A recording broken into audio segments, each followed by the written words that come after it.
Assalamualaikum warahmatullahi wabarakatuh.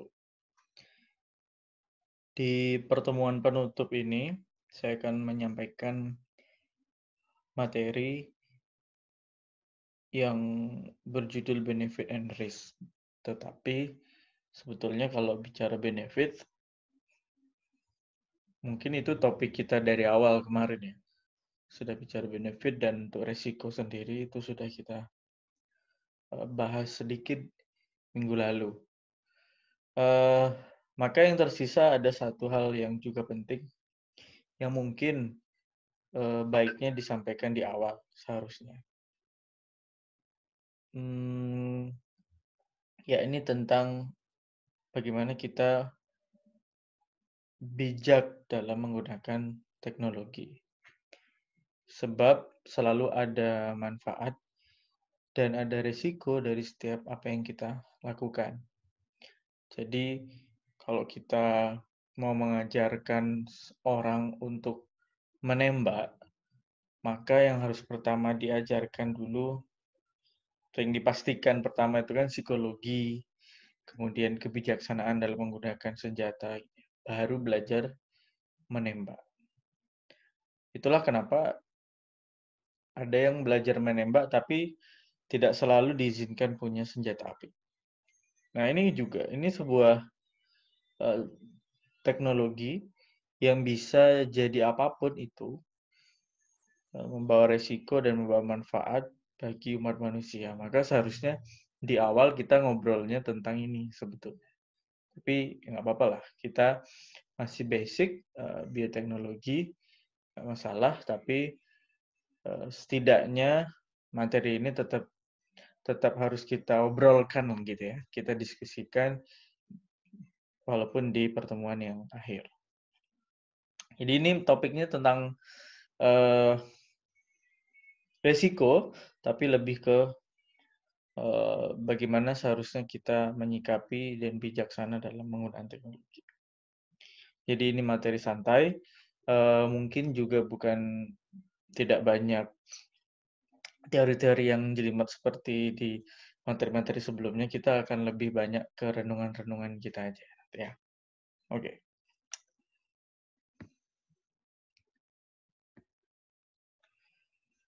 Kalau dulu bioteknologi itu didefinisikan sebagai semua yang kaitannya dengan makhluk hidup, ya. Dan belakangan kemudian para peneliti mendefinisikan lebih banyak tentang modifikasi DNA dan protein, ya, yang kemudian akan mempengaruhi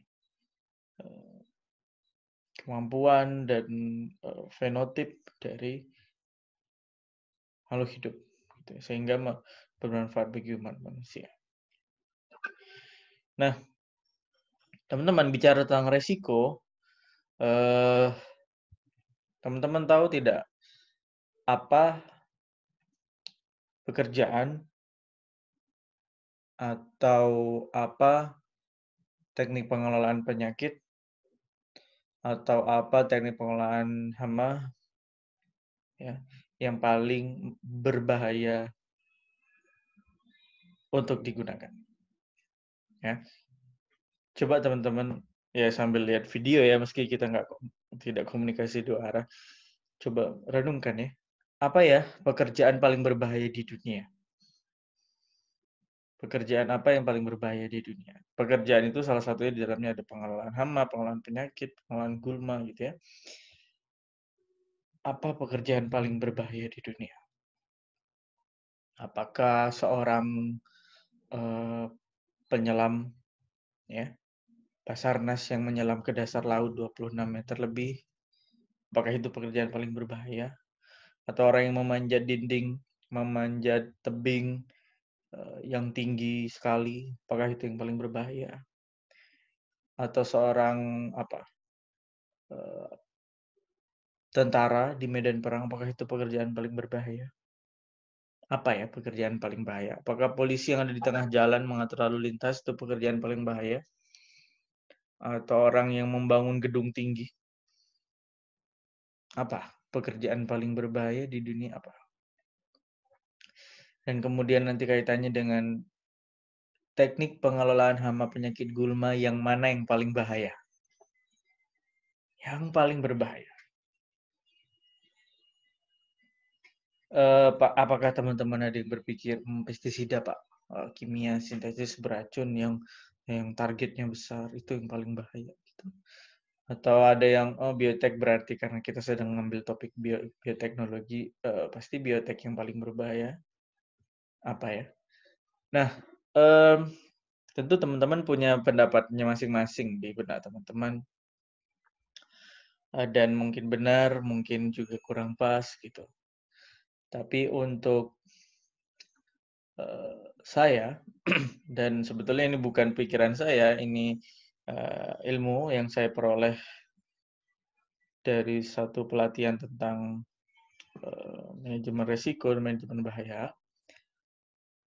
Kegiatan paling berbahaya adalah kegiatan yang kita tidak mengetahui dan memahami potensi bahaya apa yang sedang terjadi. Itu kegiatan paling bahaya. Jadi kegiatan paling bahaya adalah kegiatan yang kita lakukan dan kita nggak sadar apa bahayanya. Contoh, teman-teman tahu mengisi BBM, ya, mengisi BBM di SPBU. Teman-teman bayangkan di situ ada tempat penampungan bahan bakar. Berarti ya, dalam jumlah besar dong. Karena mampu kendaraan antri sekian meter juga masih bisa dia mengeluarkan BBM. Kemudian kita menuang BBM dan sebagainya. Anda bisa bayangkan betapa bahayanya tempat itu, ya. Tempat itu bahayanya tentu adalah bahan bakar itu sendiri jika kemudian ada orang merokok, karena itu di situ dilarang merokok, menggunakan handphone, kamera dan sebagainya, itu. Nah, karena kita tahu bahayanya apa, itu yang membuat kita kemudian melakukan antisipasi. Kita membuat aturan, membuat larangan untuk menggunakan handphone, kamera, dan merokok di tempat itu. Sehingga kita bisa gunakan, kita bisa beraktivitas dengan itu memperoleh manfaat dengan meminimalisir terjadinya resiko. Nah, bayangkan jika kemudian kita tidak tahu apa bahayanya beraktivitas di SPBU.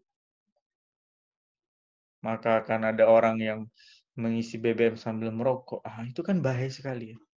Maka kegiatan paling bahaya adalah kegiatan yang kita tidak tahu apa bahayanya. Sehingga kita tidak bisa melakukan tindakan-tindakan pencegahan untuk terjadinya bahaya tersebut. Contoh lagi ya, berkendara.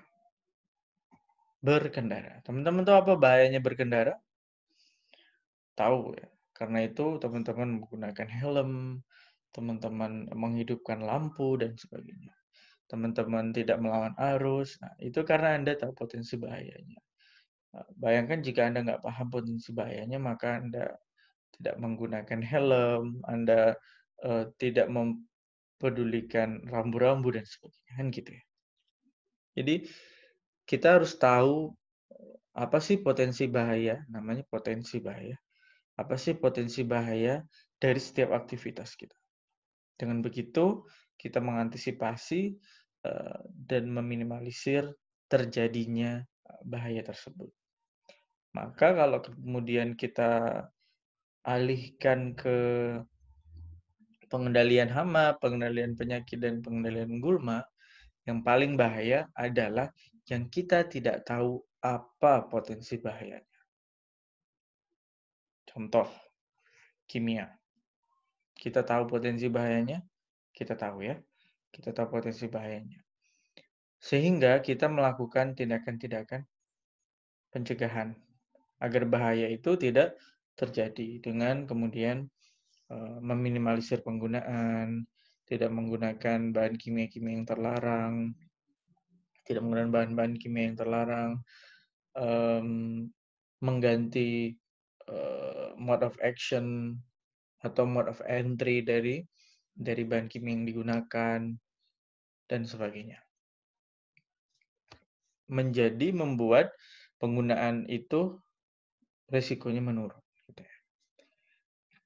Kalau kemudian kita misal menggunakan predator, musuh alami. Teman-teman tahu nggak potensi bahayanya menggunakan musuh alami? Ada hama, ya. Hama ini kemudian kita kendalikan dengan musuh alami. Kita perbanyak musuh alami, kita lepas di alam. Teman-teman tahu nggak potensi bahayanya apa? Coba teman-teman renungkan. Apa potensi bahaya dari menggunakan musuh alami? Karena jika teman-teman tidak bisa menjawab potensi bahayanya apa, maka kegiatan teman-teman melepas musuh alami itu menjadi kegiatan paling bahaya. Sebab Anda tidak punya tindakan pengaman apapun. Gitu ya. Gitu. Teman-teman tahu apa bahaya dari menggunakan handphone? Tahu nggak? Merusak mata, Pak. Ya, oke. Bolehlah. Merusak mata, mengganggu pekerjaan gitu ya, karena mainan handphone. Teman-teman tahu apa bahaya menggunakan handphone atau ngecas HP? Tahu nggak potensi bahayanya? Jika tahu, Anda akan melakukan tindakan preventif sehingga bahaya itu tidak terjadi. Misal bahaya itu, misal Anda menggunakan charger yang bukan semestinya, sehingga daya yang masuk besar dan justru membuat handphone panas dan punya bahaya meledak. Karena itu harus menggunakan adapter yang seharusnya. Gitu ya. Jadi sekali lagi dengan mengetahui potensi bahayanya kita bisa membuat tindakan-tindakan preventif. Kembali ke tadi penggunaan musuh alami. Sudah dapat apa yang bahayanya yang mungkin muncul dari merilis musuh alami hama di alam? Jika Anda nggak bisa menemukan itu, maka itu adalah tindakan pengendalian paling berbahaya. Nah, resiko itu kita harus pelajari, kita harus tahu, kita harus ketahui untuk bisa memanajemen resiko itu sendiri. Ada resiko, jadi kalau bicara resiko, ada yang punya kemungkinan terjadi kecil dan kemungkinan terjadi besar. Ada juga itu berdasarkan kemungkinan untuk terjadinya. Ada juga yang berdasarkan fatality-nya, ada yang menyebabkan kerusakan, kerugian yang luar biasa besar, dan ada yang menyebabkan kerugian atau kerusakan yang kecil. Jadi, saya beri contoh ya, contoh yang hari-hari kita lakukan. Apa ya? Oke, tadi ya, berkendara. Berkendara itu punya potensi jatuh saat berkendara. Betul? Betul. Nah, potensi jatuh saat berkendara itu punya kemungkinan kecil memang. Kemungkinan terjadinya kecil. Ini contoh yang kemungkinan terjadinya kecil, tidak besar ya. Tapi jika terjadi, menyebabkan kerusakan, kerugian yang fatal. Jadi, fatality-nya besar. Ya dong, Anda berkendara kemudian jatuh, itu bahayanya luar biasa. Jadi meskipun dia itu kemungkinan terjadinya kecil, tetapi jika terjadi menyebabkan kerugian yang besar. Maka sama, jenis resiko ini harus diatasi, harus dihindari. Karena itu Anda harus pakai helm, berkendara dengan baik, ada garisnya, patuhi garisnya. Dan seperti itu. Ada risiko yang kemungkinan terjadinya tinggi. Ya, kemungkinan terjadinya tinggi, tapi tidak fatal. Ya, tidak selalu menyebabkan kematian atau menyebabkan kerugian yang besar. Ya, itu relatif lebih aman. Tapi sama, artinya semua resiko itu harus teman-teman identifikasi agar bisa dihindari. Nah, suatu ketika di perkebunan tebu di Australia tahun 1930 itu punya masalah dengan kumbang yang menyerang dan merusak tanaman tebu di sana. Lantas ditemukanlah ada satu jenis kata yang fotonya ada di sebelah kanan ini, yang merupakan musuh alami dari kumbang itu. Maka dilepaslah kata ini di perkebunan tebu, sehingga gangguan akibat kumbangnya akhirnya turun dan tebunya selamat. Tapi ternyata teman-teman, kata ini berkembang biak dengan baik, menyesuaikan diri dengan lingkungan dengan baik, sehingga populasinya meningkat. Dan menyebabkan masalah baru karena kemudian kata-kata ini memburu,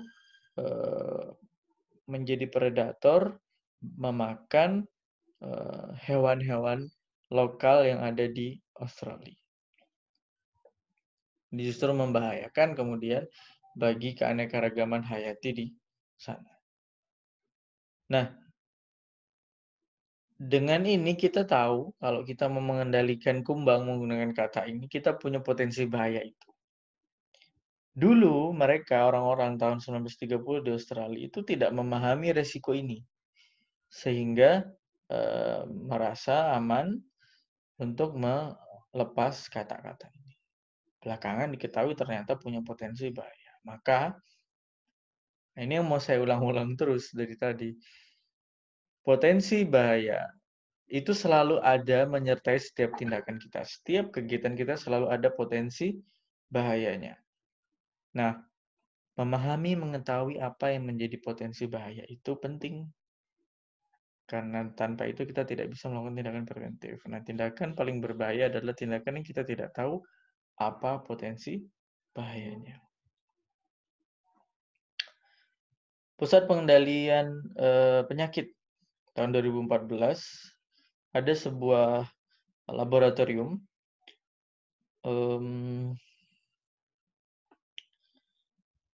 yang punya tujuan untuk pengendalian penyakit. Nah, ternyata dalam kegiatannya ada peneliti di sana yang post oleh beberapa penyakit, Ebola, antraks, dan flu. Ya, akibat dari penggunaan protokol pekerjaan laboratorium yang tidak diikuti dengan baik. Jadi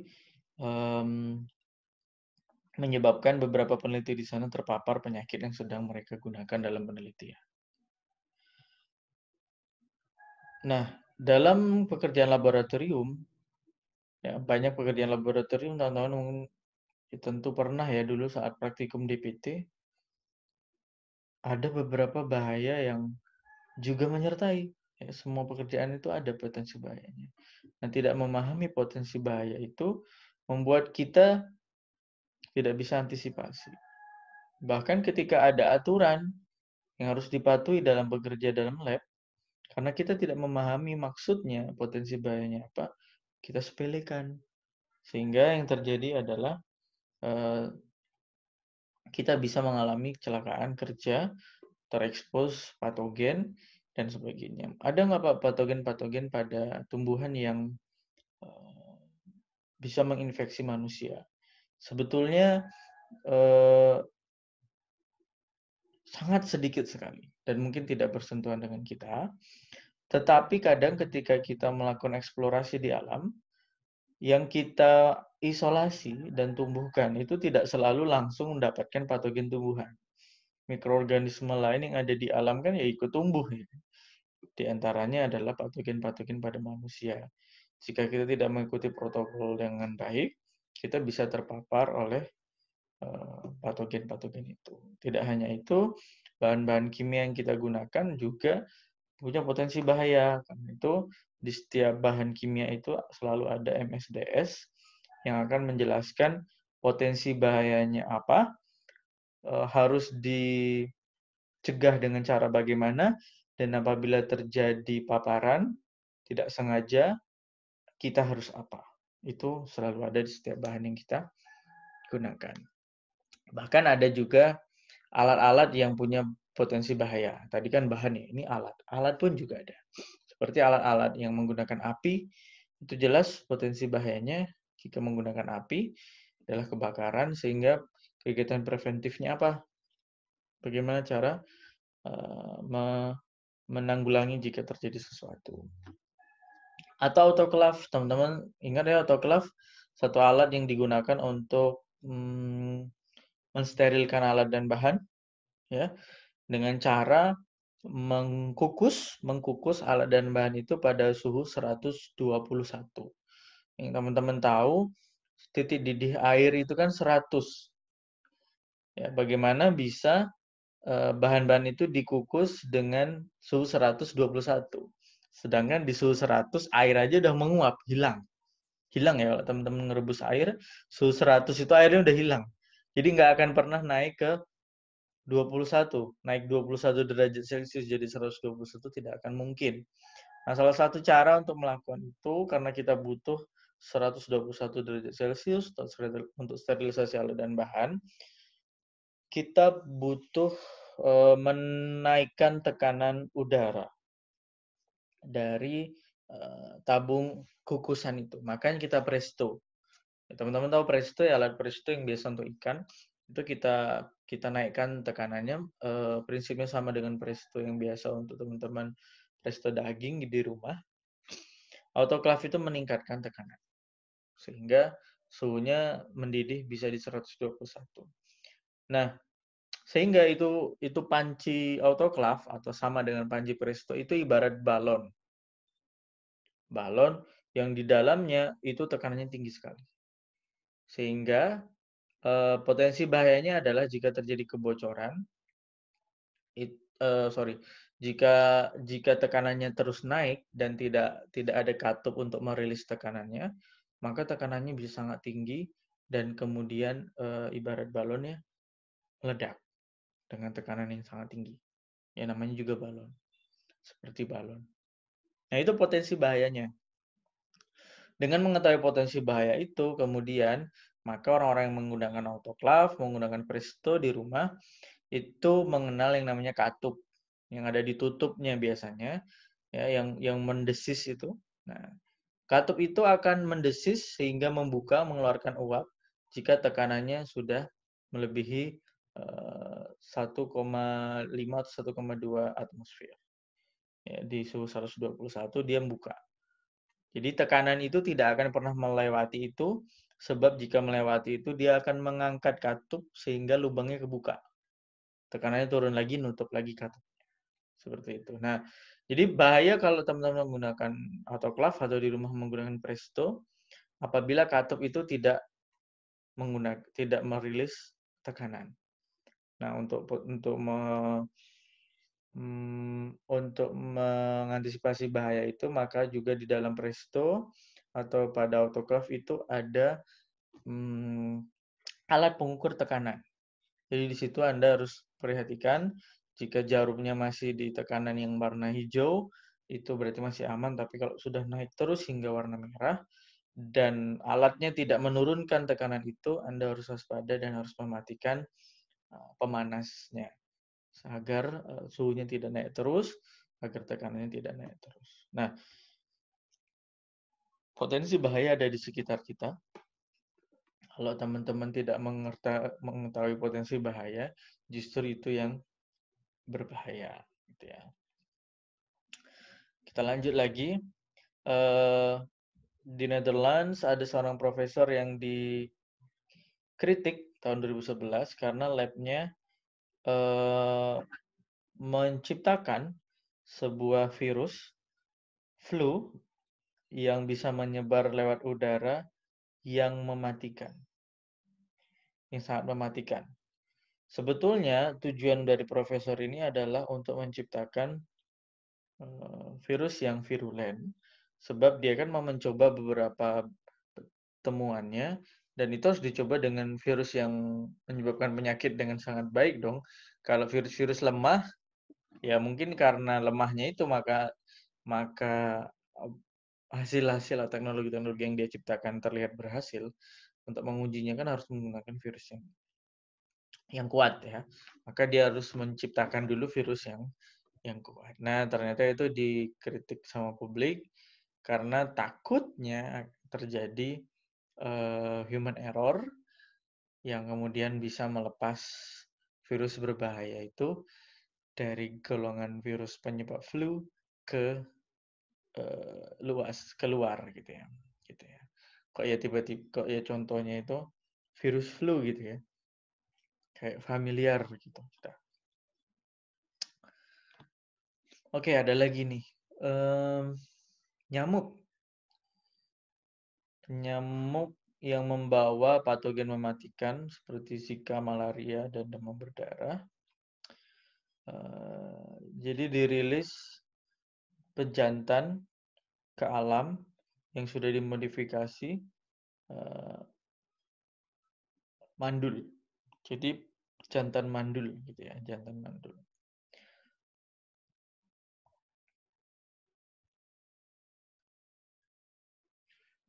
Oke, jadi ada kemungkinan bahwa terjadi mutasi setelah dirilis ke alam, nanti akan tersebar gen-gen, komponen gen atau kombinasi gen yang tidak terduga. Jadi ini sudah dirilis ya, udah banyak, makanya kita udah gunakan juga di Indonesia. Kita sudah mampu membuat pejantan mandul untuk nyamuk dirilis sehingga nyamuk-nyamuk betina itu kemungkinan bertelurnya kecil sebab dia ada kemungkinan kawin dengan pejantan yang mandul. Sehingga populasi nyamuknya menurun. Produksi telurnya rendah gitu ya, sebab kebanyakan betina bertemu dengan nyamuk jantan yang mandul. Kemudian ada salah satu resiko yang teridentifikasi, yakni kemungkinan tersebarnya gen-gen ini menyebabkan mutasi yang tidak kita ketahui di alam. Ya, sebetulnya ketika kita tahu resiko ini sedikit lebih aman ketimbang saat kita belum mengetahui resiko dari teknologi ini. Karena sekarang kita bisa mengantisipasi hal tersebut. Gitu ya.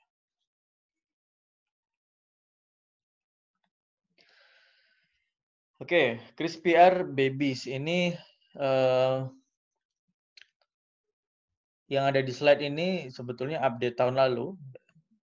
Saya baca beberapa update hari ini tadi pagi, tapi tidak saya masukkan dalam slide, nanti saya sampaikan aja. Jadi tahun lalu ini ada tahun 2018. Itu ada seorang ilmuwan dari Tiongkok, dari Hong Kong ya, dari Hong Kong.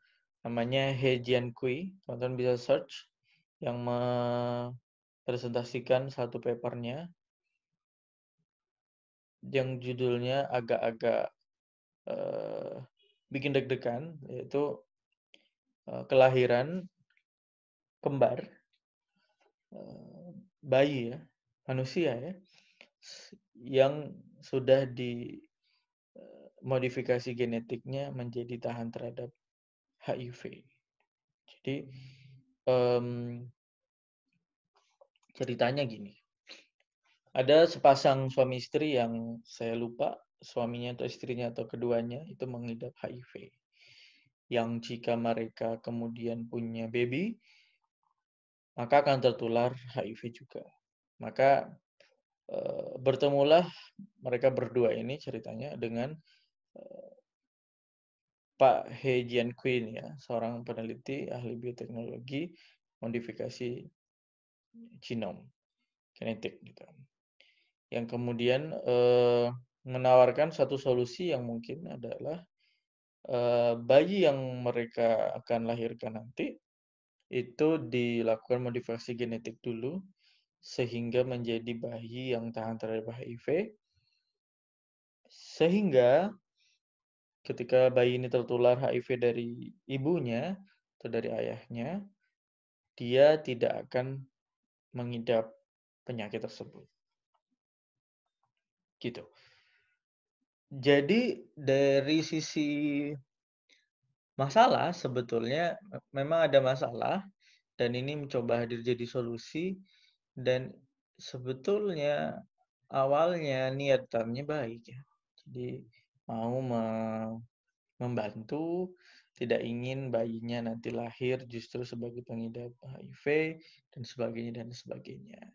Akan tetapi cara yang digunakan itu adalah dengan memodifikasi genom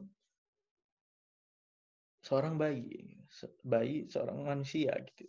Ini manusia gitu. Nah, sebelumnya kita punya modifikasi genetik itu pada tanaman dan itu sebetulnya juga pro kontra, tapi masih lebih tidak dapat diterima jika kemudian yang dimodifikasi genetiknya adalah manusia.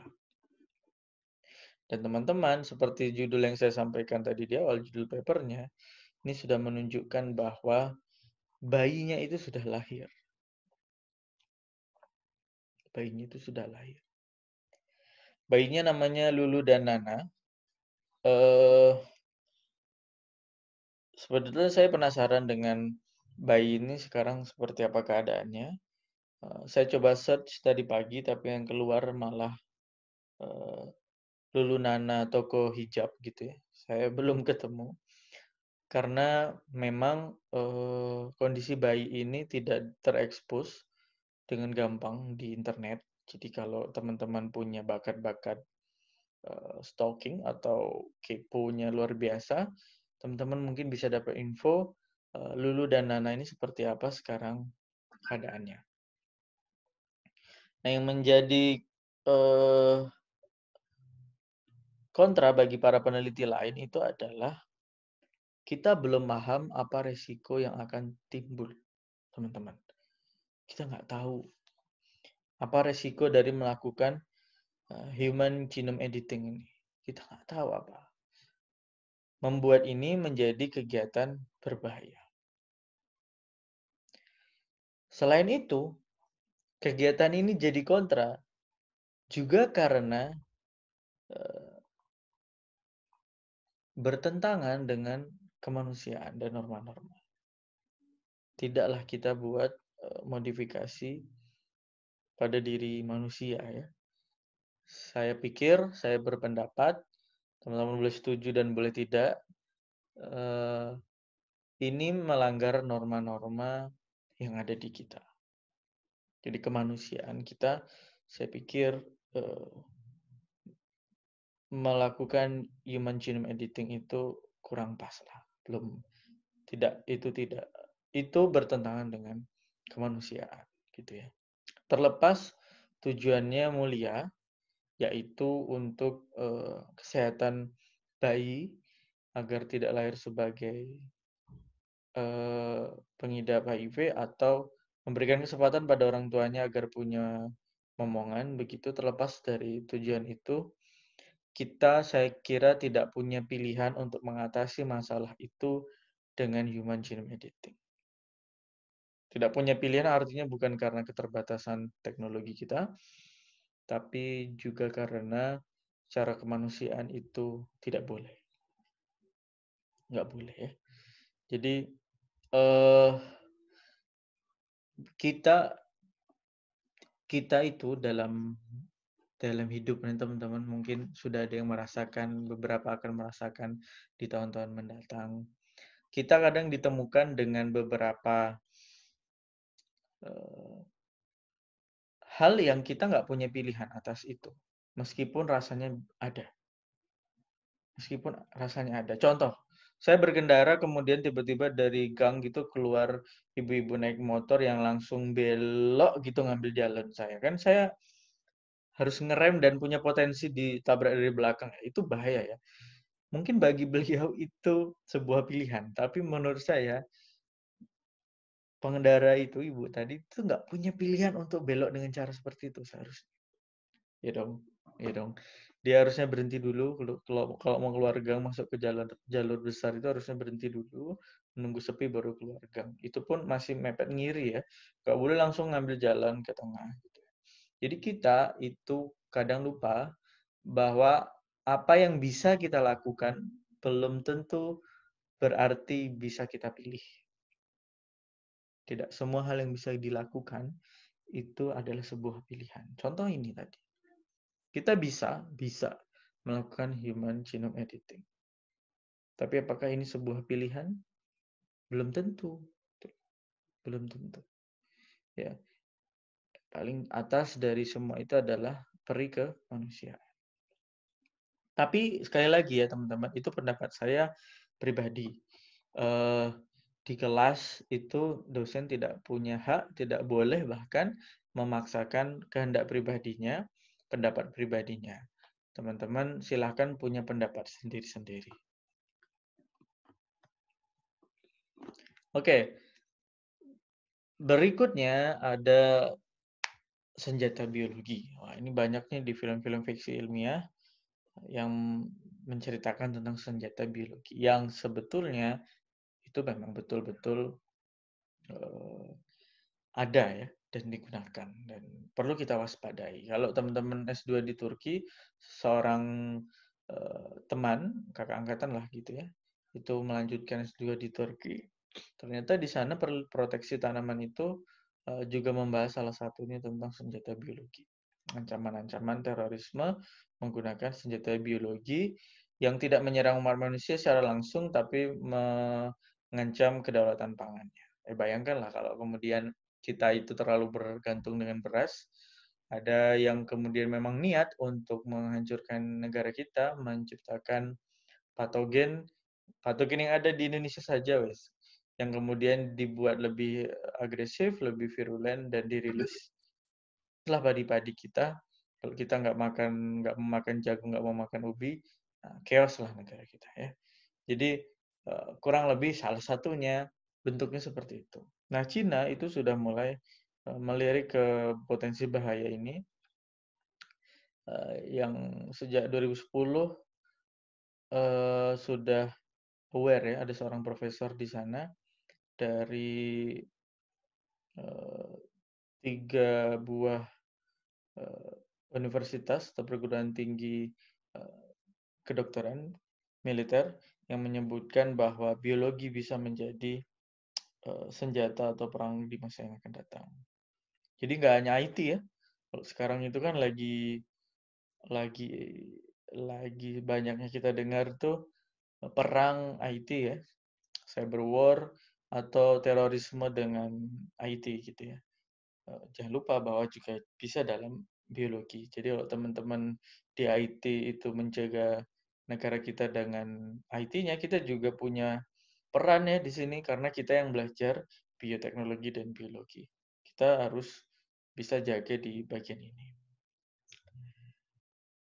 Termasuk dalam hal untuk strategi perang, dalam strategi-strategi pertahanan negara, kita tidak bisa hanya sekedar, oh Indonesia ini punya alutsista, punya senjata tempur yang luar biasa ya, pikir-pikirlah kalau mau bikin ribut sama Indonesia. Nggak bisa hanya itu ya, tapi oh Indonesia ini punya anak-anak muda yang ngerti IT dan ngerti bioteknologi dengan baik, sehingga kita harus waspada ya, kita harus hati-hati dalam berinteraksi dengan Indonesia, jangan macam-macam loh gitu ya. Mereka strong juga dalam hal pertahanan di sisi itu, gitu ya. Maka penting untuk kita pelajari biotek dalam hal mengantisipasi senjata biologi. Dan ini kita juga pahami ini sebagai pelanggaran norma-norma sosial dan perikemanusiaan juga ya, bahwa tidak seharusnya kita pula yang menggunakan senjata biologi ini untuk kepentingan negara, untuk kepentingan pribadi. Itu tidak boleh. Ya, karena itu tadi saya sampaikan di awal, sebetulnya materi ini seharusnya kita obrolkan di awal. Sehingga jika ada yang punya punya keinginan-keinginan berbuat yang aneh-aneh, setidaknya mending nggak usah ikut kuliah ini karena nggak boleh ya ilmu ini digunakan untuk tindakan-tindakan seperti itu. Tapi yang perlu kita waspadai, ada loh senjata biologi yang mungkin digunakan untuk mengancam kedaulatan negara kita. Jadi kita harus waspada. Apalagi disebutkan bahwa merakit senjata biologi itu kemungkinan besar akan menjadi semakin mudah dan semakin murah. Bahkan katanya bisa kemudian dilakukan di rumah-rumah gitu, nggak perlu lab-lab besar. Ini kan yang bahaya kan seperti ini. Yang kalau kita di kelas pasti kemudian banyak kita akan diskusi tentang virus COVID-19 yang sekarang sedang, penyakit COVID-19 yang sekarang sedang kita hadapi ini, apakah kemudian bagian dari senjata biologi, Pak? Atau tadi seperti yang kebocoran di lab atau yang mana, Pak? Kita nggak tahu. Eh, Kita tidak usah berandai-andai. Saya kemarin ngobrol sama teman tentang hal ini. Dia ngotot sekali untuk ngajak saya ngobrol tentang COVID-19 ini adalah sebuah virus yang dibuat dan dengan sengaja disebarkan. Eh, Kalau saya ngobrol dengan orang-orang yang saya kenal gitu ya, yang saya kenal dekat, mungkin saya akan leluasa ngobrol. Tapi kalau saya ngobrol dengan orang yang baru kenal atau orang-orang ya ketemu di tempat mana gitu ya, saya lebih memilih untuk tidak banyak memberikan pendapat sebetulnya. Pendapat saya sebatas, saya nggak tahu ini dibuat atau sebuah kecelakaan laboratorium. Saya nggak tahu. Saya nggak punya bukti dan saya tidak bisa membuktikan. Tapi kalau curiga, perasaan ya, itu perasaan curiga ada. Begitu aja, tumbuh aja perasaan curiga itu muncul, ada. Tapi untuk membuktikan saya nggak bisa. Jadi saya nggak boleh bilang ini sebuah senjata biologi atau ini sebuah kebocoran, nggak boleh, karena saya tidak bisa membuktikan. Yang bisa kita fokus sekarang, kita fokus mengatasi saja dulu. Jadi kalau punya masalah itu bukan tidak, atau jangan dibiasakan fokus untuk mencari penyebab dan pelaku ya, kambing hitamnya siapa gitu, tapi selalu pada fokus pada mengatasinya seperti apa. Kita atasi dulu, selesai, nanti kita udah kembali normal, barulah kita belajar dari peristiwa itu, mencari tahu apa yang sebetulnya kemarin terjadi, penyebabnya apa, agar kita bisa mengantisipasi untuk yang masa yang akan datang gitu ya. Oke.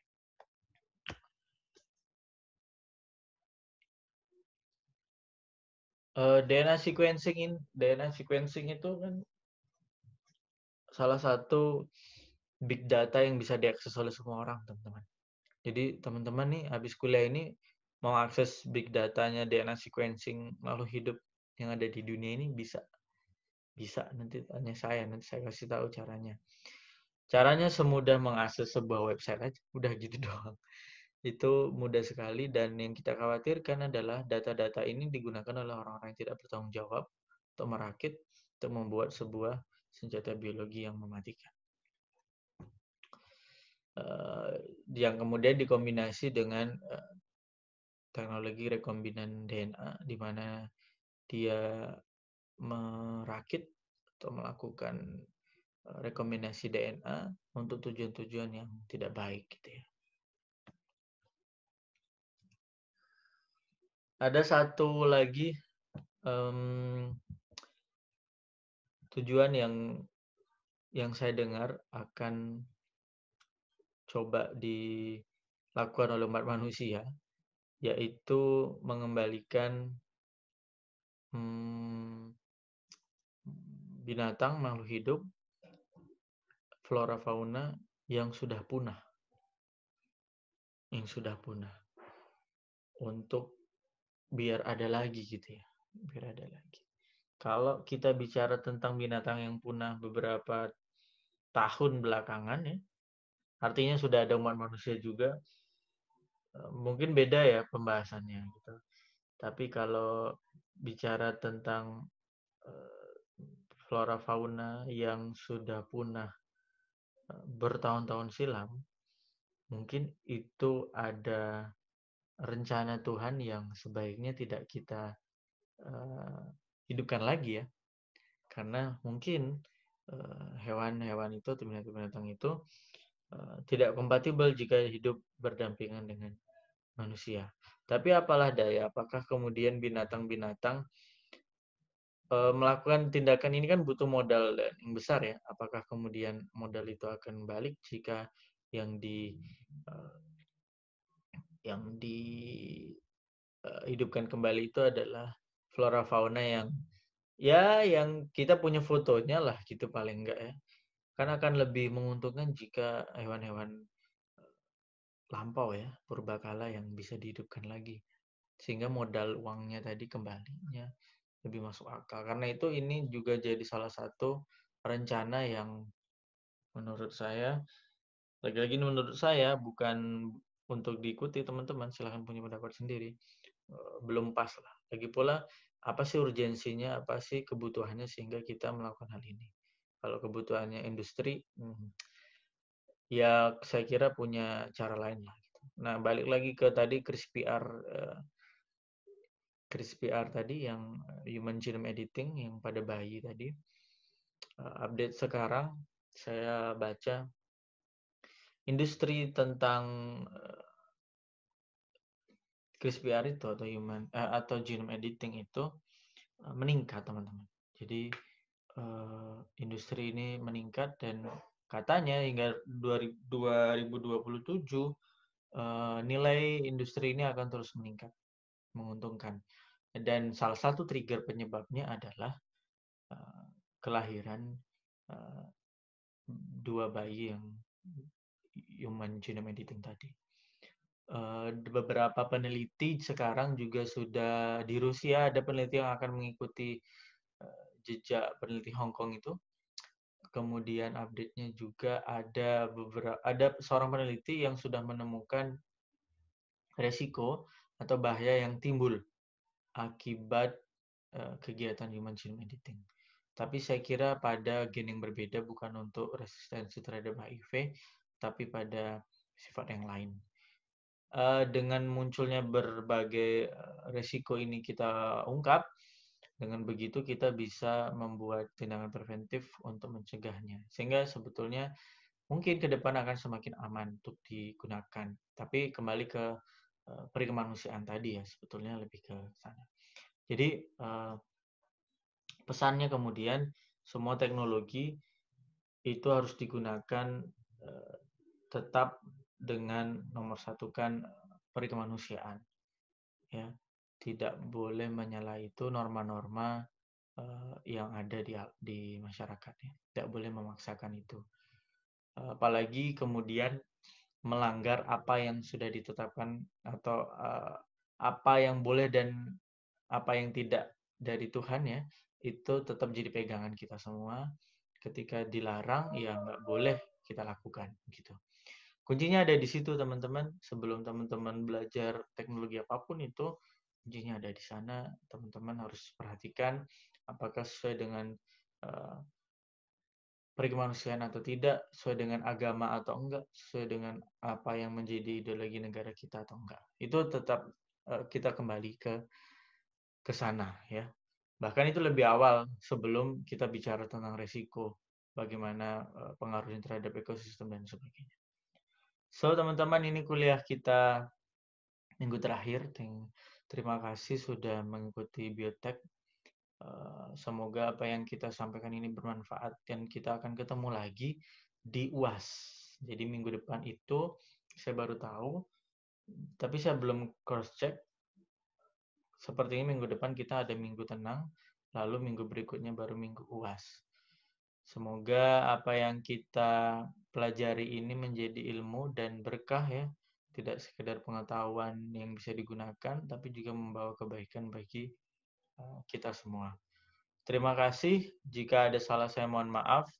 Jika ada materi saya yang teman-teman merasa keliru, teman-teman sampaikan saja, nggak masalah. Assalamualaikum warahmatullahi wabarakatuh.